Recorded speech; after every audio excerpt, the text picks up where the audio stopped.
We're not creating this rivalry. We're not saying they hate each other, but they are two of the best in the game right now. Why hasn't Middle America given Paige Bueckers the Caitlin Clark treatment? And a lot of people are saying, oh, everything is she was Caitlin before Caitlin, she's better than Caitlin and all this stuff. That kind of stopped in the media. Caitlin Clark put up better numbers in the WNBA than Paige did in college. The cameras didn't just capture a moment, they captured a shift.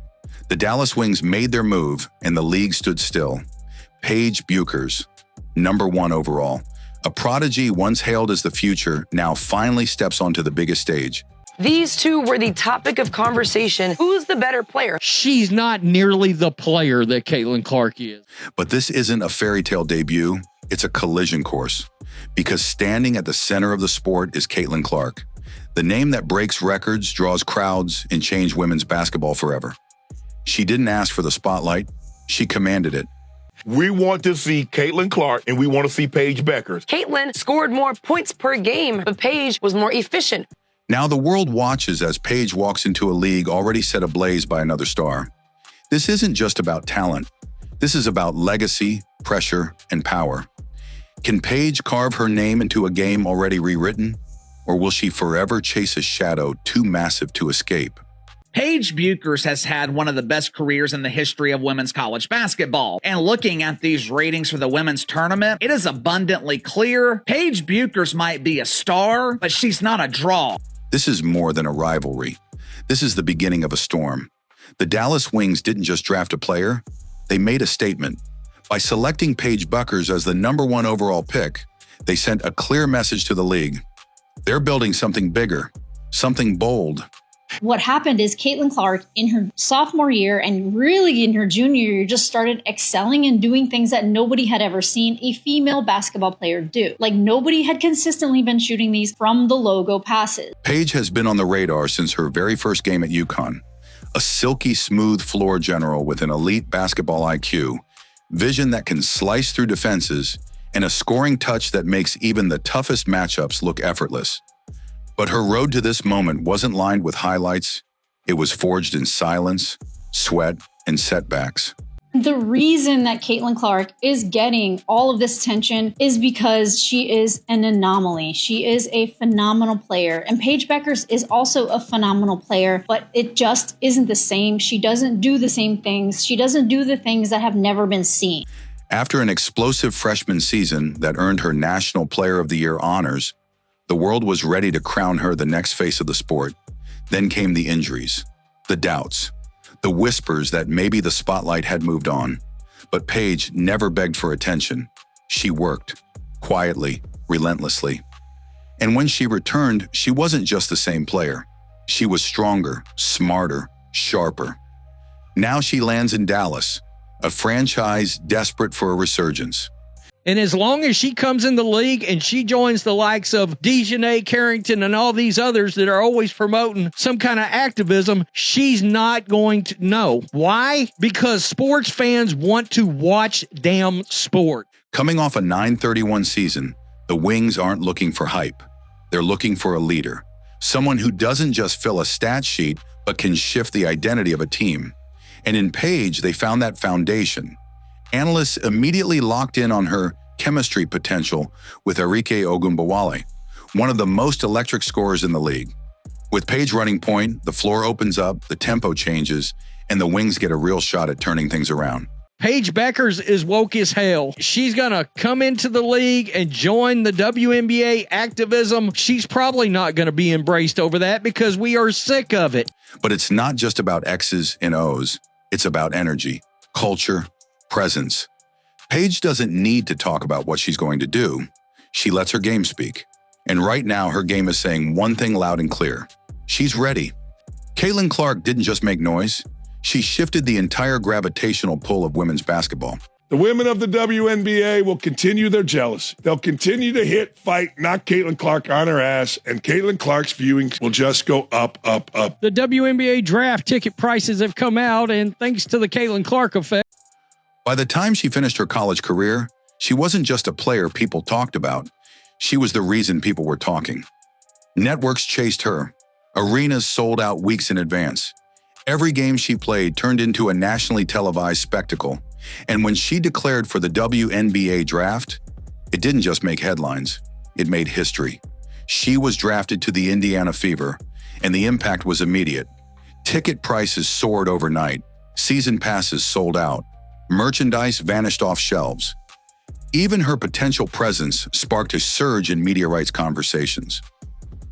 Caitlin Clark didn't enter the league quietly. She walked in like a spotlight with sneakers, carrying a movement on her back. And the way that she brought a pretty average Iowa team to bring them to the championship, not once, but twice. She was an underdog story. And Paige Bueckers, for as great as she is not an underdog. But it wasn't just about marketability. Caitlin was a once-in-a-generation talent who made impossible plays look routine. Her logo-range threes didn't just stretch defenses, they bent the geometry of the game. Her passing vision, court leadership, and fearlessness made her a walking highlight reel. Yeah, she's displaying some skill right now that's like, and she moving fast. Like, it looked like she don't. She didn't just dominate her opponents, she made the entire sport feel different. She led the NCAA in scoring, assists, and total impact. Her style drew comparisons to Steph Curry, limitless range, quick trigger, and an uncanny ability to make the game feel electric. But unlike Curry's gradual rise, Clark's explosion felt instant and total. The media was claiming that women's college basketball was set up for success. The Sweet 16 games on ESPN averaged just under 3 million viewers, down 50% compared to last year. There is a huge difference between a star and a draw. And then there's the pressure, unrelenting, and almost always unfair. She's been elbowed, fouled hard, criticized from every angle. Social media turned her into a lightning rod. Some fans worshipped her, others tried to tear her down. The narrative often became bigger than basketball. Race, jealousy, legacy, entitlement. All of it thrown at her with zero mercy. And still, she never stopped performing.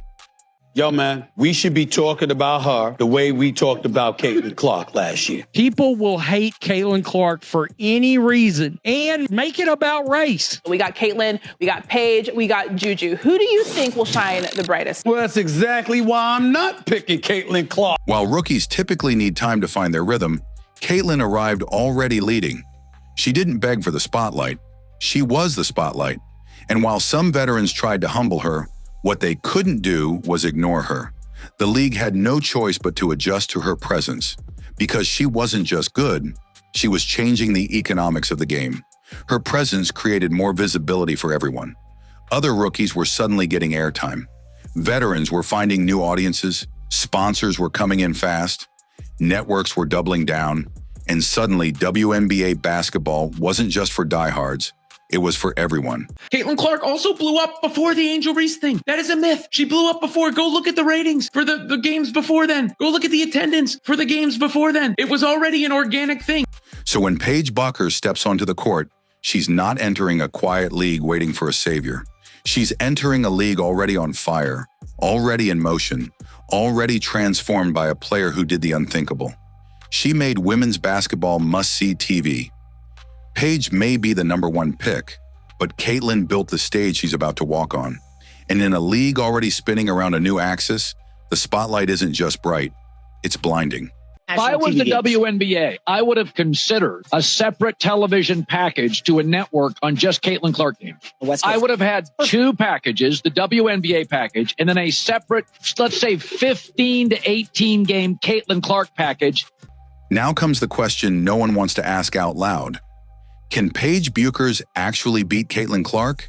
Not just on the stat sheet, not just in a box score, but in the one arena that matters most today, impact.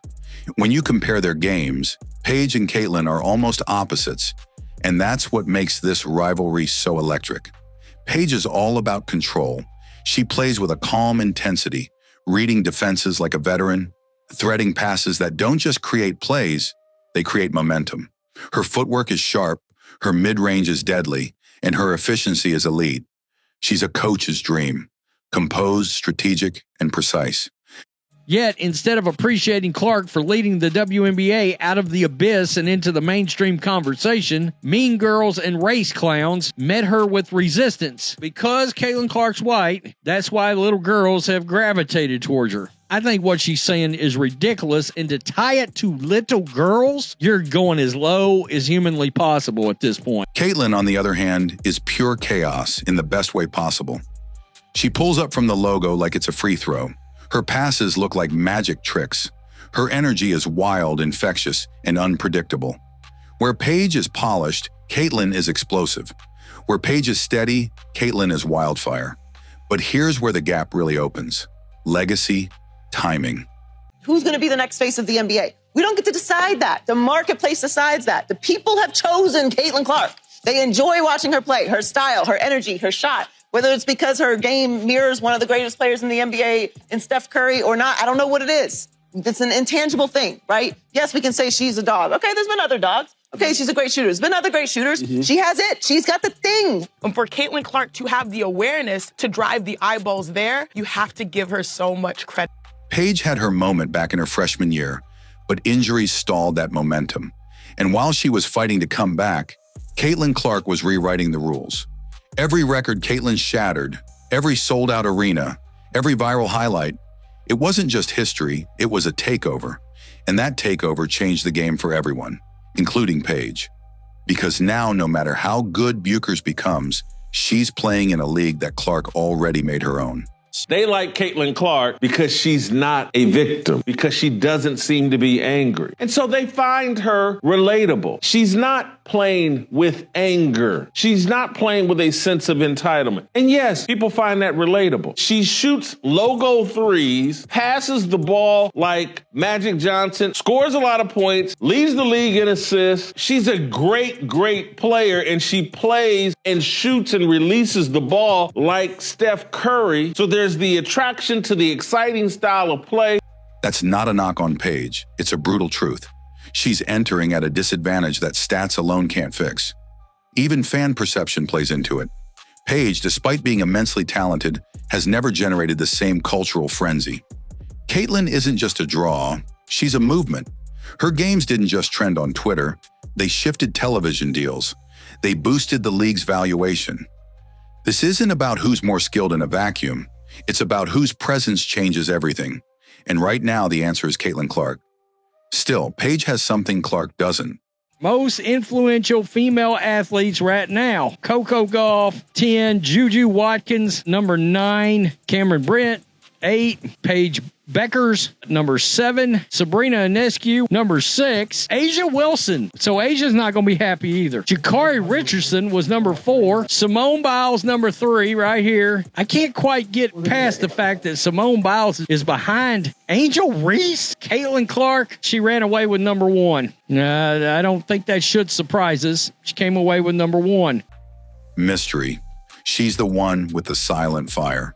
She's the one with something to prove.